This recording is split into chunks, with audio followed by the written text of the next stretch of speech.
Sir, this is me, Kamna. So my group members are Anand Satyamurthy, Harris Johnson, Gautam, Nitin Thompson, and me, Kamna. So my topic is trademark. So what is basically a trademark? Trademark is anything which is created by the any intellectual property which is created by our mind. It has specific design, symbols, logo on the goods and service that are offered by from the source of their origin. So what is the purpose? So it is easily identifiable, so we can easily identify the product by the trademark logo basically. So what is so by this we can easily find the source of origin of that product.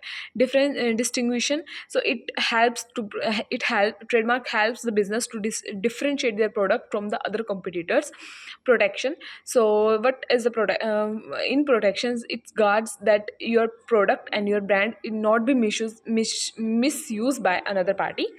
And quality assurance, it assures that the signal, like you have a good quality assurance in terms like when if the brand is universal, so you have the assurance, like people have the assurance that they have the which what quality which what type of quality is offered by this brand if we are going it if no matter from where they are going to purchase that product. Next is marketing, so build brand image and loyalty. So with trademarks, the company and the owner have built a brand image. They have their reputation in the market, so which can be generated by the trademark. So basically the scope of trademark is generally as same as the purpose. So trademark can be used for a variety of purposes, such as locating a source of product, awarding exclusivity, and posting consumer confidence, and boosting advertisement and brand awareness. So for the next topic is benefits. So benefit is that registered trademark protect the legal right for the company. If any other party are using same product and the same quality, using our same idea basically, so the owner have the right to sue that party. And so it the owner can also control the import and export of our own trademark, own product and services. So it has a wide it after trademark, the owner is able to do the worldwide coverage. And the thing and the last is it also become in and the owner needs to renew it after every 5 years. So what are the limitations? So for the limitation is functional limitation, so trademark helps limited the function of the business. Next is territorial, so trademark if one country has the trademark and another country, for the another it is not valid for the another country until or unless it is an international brand. So a fair use of having the trademark and the logo, so people can use it in the way that they differentiate it. They are using the name in a type of sentence or in a fair way, but which ultimately affect the brands. So people can use the trademark sign in a way that it is expressive, or it is not directly not targeting the market. Limitation, so what is import limitation? Basically we have the they have the limitation on the imports, like if it is not registered in that country, so it's not valid and anybody can do the import. And the another thing is that if I have a brand I have a brand here and somebody else is selling my product in the name of different brand into the some another country, and which have the same quality packaging and all the things, so it has the limitation that we can't do anything in that case without proper guidance. So that's all my topic. Next will be covered by Hi, my name is Nitin. Today I am here to talk about patent. A patent is an intellectual property right that provides the patent owner with the right to decide how or whether the invention can be used by others. And in exchange for the right, the owner of the patent makes technical information about the invention publicly available in the published patent document. In Canada, patents are governed by the Canadian Intellectual Property Office, that's a CIPO. Now I am going to talk about the key aspects of a patent. A patent has two main aspects. Invention. A patent can cover a new and useful art process, machine, manufacture, composition of a matter, or any improvement thereof. Essentially, if you have created something novel and beneficial, it can potentially be patented. And the second one is disclosure. In return for the exclusive rights granted by a patent, inventors must publicly disclose their invention in a patent application. This means you share your detailed information about how your invention so others can learn from it. Now I am talking about protection provided by patents. Patents offer comprehensive protection through several means. The first one is exclusive rights. As a patent holder, you have the exclusive right to prevent others from making, using, selling, or importing your invention without your permission. This legal protection helps safeguard your invention from being exploited by others. Second one is licensing and commercialization. You can license your patent to others, generating revenue through royalties or by selling the rights outright. This can be significant source of income and can help you reach markets you might not be able to access on your own. The third one is market advantage.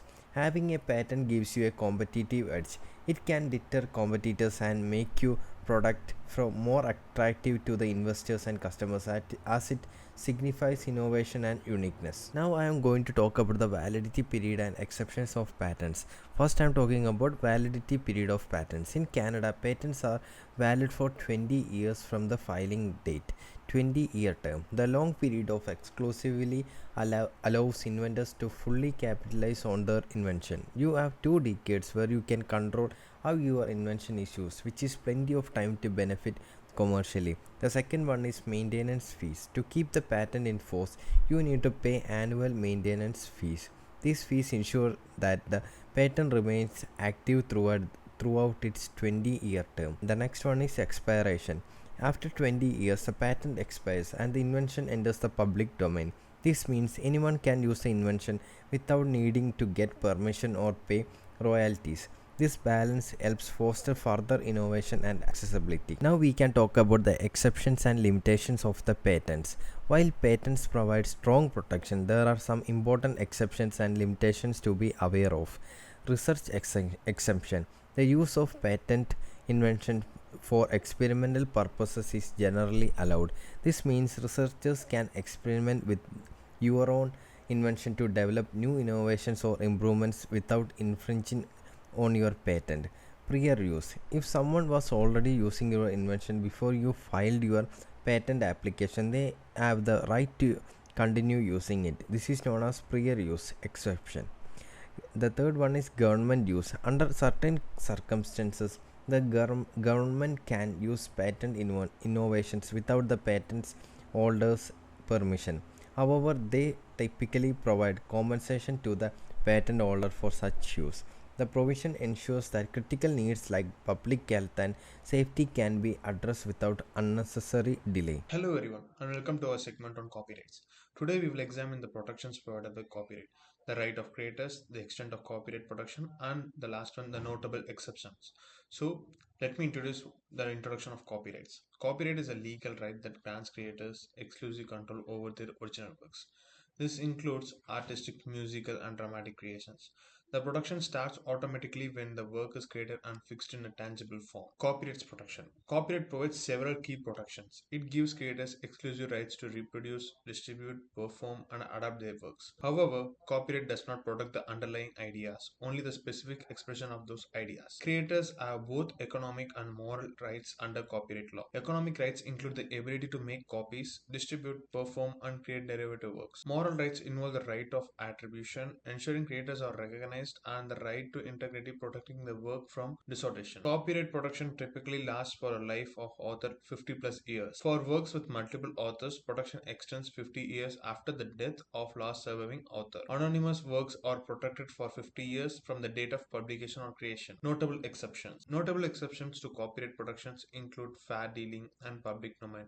Fair dealing allows limits use of copyrighted material for purposes like research, criticism, and news reporting, provided it meets certain criteria. Works in the public domain are not protected by copyright and can be freely used by anyone. Hello everyone, my name is Harris Johnson. Today we are going to explore the topic of industrial design in Canada. Our goal is to understand how industrial design operates, the protections they offer, and their limitations. First, let's define what we mean by industrial design. Industrial design refers to the visual features of shape, configuration, pattern, or ornament applied to the finished article. These designs must appeal to the eye and be non-functional, meaning they are purely aesthetic and do not serve a practical use. The primary purpose of industrial design protection is to encourage innovation and creativity. By granting creators exclusive rights to visual appearance of their products, it provides an incentive for designers to develop unique and attractive products. Now let's talk about the scope of protection offered by the industrial design registered in Canada. Industrial design protection covers the unique visual element of a product, including the shape, pattern, and ornamentation. When a design is registered, the holder has the exclusive right to make, sell, or import product bearing the registered design. This protection lasts for up to 15 years, provided the necessary maintenance fees are paid after the initial 5-year period. The legal framework governing industrial design in Canada is outlined in the Industrial Design Act and the Industrial Design Regulations. For a design to be eligible for protection, it must originally and not previously disclosed to the public. This ensures that the design is new and unique at this time of registration. While industrial design protection offers significant benefits, there are also important limitations and restrictions to be aware of. Firstly, industrial design protection does not cover the functional aspect of a product. It is limited to the aesthetic elements only. Additionally, if a design has been publicly disclosed before filing for registration, it may not be eligible for protection. Furthermore, the protection is geographically limited to Canada. To secure protection in other countries, separate application must be filed in each jurisdiction. Enforcement of industrial design rights can involve legal action against other unauthorized use. However, this process can be challenging and costly. Defendants in infringement cases can argue that the design lacks originality or that it was disclosed prior to the registration. Hello everyone. I'm going to take my stand to explain what a trade secret is, how it is protected, the legal framework that exists, and the challenges companies face in maintaining them.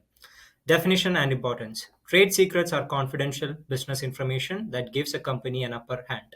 An example may include formulas, practices, or techniques.